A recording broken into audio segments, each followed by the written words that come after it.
Teman-teman, yuk kita lanjutkan saat teduh kita, Kitab Imamat pasal 5 ayat 14 sampai dengan 19.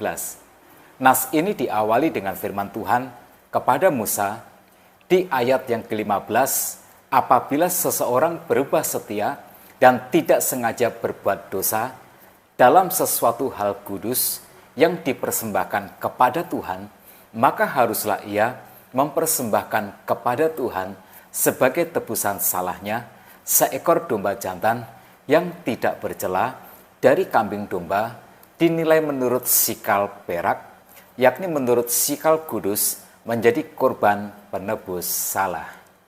Nah, perlu digarisbawahi bahwa orang percaya adalah orang yang telah dibenarkan melalui iman di dalam Kristus Yesus. Roma 8 ayat 1 berkata, demikianlah sekarang tidak ada penghukuman bagi mereka yang ada di dalam Kristus Yesus. Ini adalah kebenaran yang sangat indah dan sangat penting. Ketika orang percaya melanggar apa yang sudah ditetapkan Tuhan, maka rasa bersalah adalah hasilnya.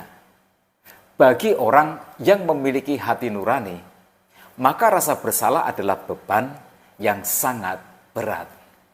Rasa bersalah itu akan membebani hati nuraninya dan menghalangi jalannya untuk memiliki perdamaian dengan Tuhan. Rasa bersalah itu juga akan menghalangi hubungannya dengan orang lain. Rasa bersalah akan mengacaukan pikiran dan fokus kita sampai kita tidak mampu untuk memberikan perhatian penuh kepada tanggung jawab kita. Rasa bersalah dapat memicu agresivitas, dapat menyebabkan seseorang mengisolasi diri, atau bahkan punya ide untuk bunuh diri. Rasa bersalah yang tidak ditangani akan mengakibatkan kelumpuhan pada kemampuan kita untuk menjadi produktif. Nah, supaya kita dapat mengalami hidup berkelimpahan yang dijanjikan di dalam Kristus Yesus, maka solusinya adalah kita harus mengakui bahwa kita memang bersalah. Pengakuan ini harus dibarengi dengan iman, sebab satu-satunya pegangan kita adalah sarana yang ditentukan Allah, yaitu melalui Injil Tuhan Yesus Kristus. Ini adalah untuk umat perjanjian baru. Tetapi untuk Israel yang sedang dalam masa penantian penggenapan akan janji Mesias, sarana yang Tuhan berikan adalah persembahan korban penebus salah. Persembahan ini ditentukan Tuhan untuk mengatasi masalah seseorang yang bersalah. Dia bisa berubah setia dan secara tidak sengaja berbuat dosa terhadap hal kudus yang dipersembahkan kepada Tuhan. Begitu juga dengan seseorang yang berbuat dosa dengan melakukan salah satu hal yang dilarang Tuhan tanpa dia ketahui. Nah, teman-teman, ketika kita berdosa terhadap Tuhan, kita menciptakan hutang yang harus dibayar. Tetapi sayangnya, kita tidak dapat membayar hutang dosa ini. Justru sebaliknya, kesadaran akan rasa bersalah ini akan mencengkram kita seperti cakar singa yang mencengkram mangsanya.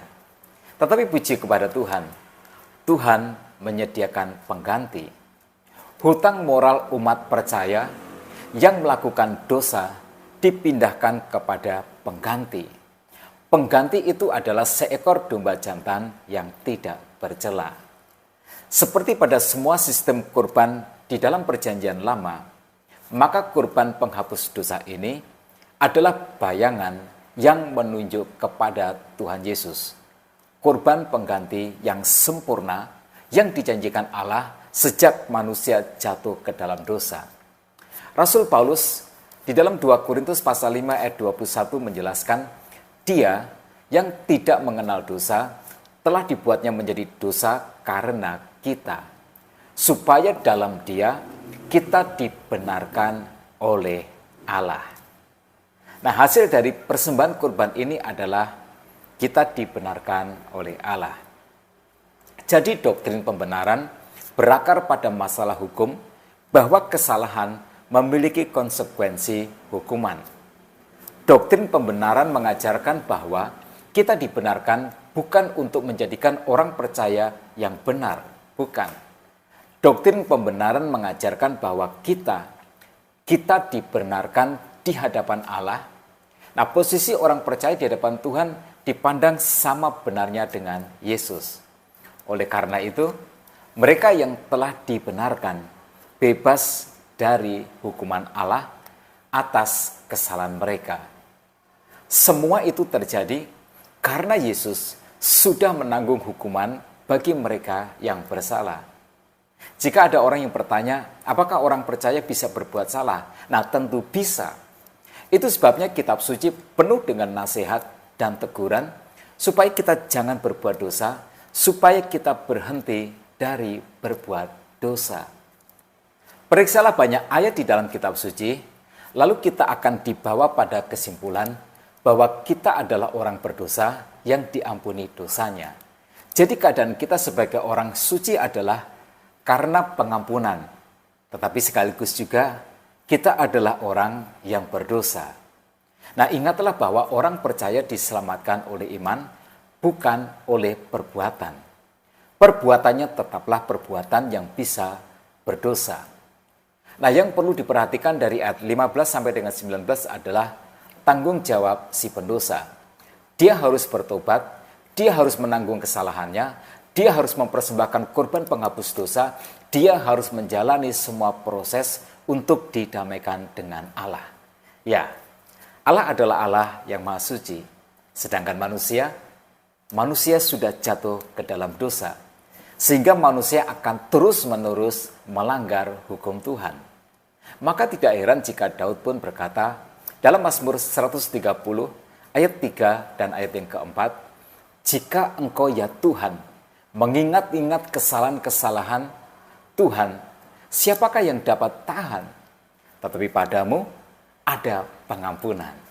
Nah, puji Tuhan, sebab pada Tuhan ada pengampunan. Bahkan lebih hebat lagi bahwa pada Tuhan ada penebusan dosa. Itulah yang digambarkan oleh korban penebus dosa ini.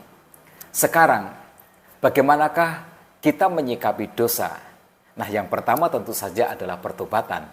Bertobatlah, akui dosa kita di hadapan Tuhan, lalu terimalah penebusan dosa yang dilakukan oleh Tuhan Yesus di atas kayu salib. Lalu yang kedua, tolonglah sesama kita untuk menghindari kesalahan yang sama seperti yang dulu pernah kita lakukan. Melalui kesalahan kita dapat menjadi berkat bagi sesama kita. Nah, tetap semangat dalam kehidupan. Tuhan Yesus memberkati kita semua.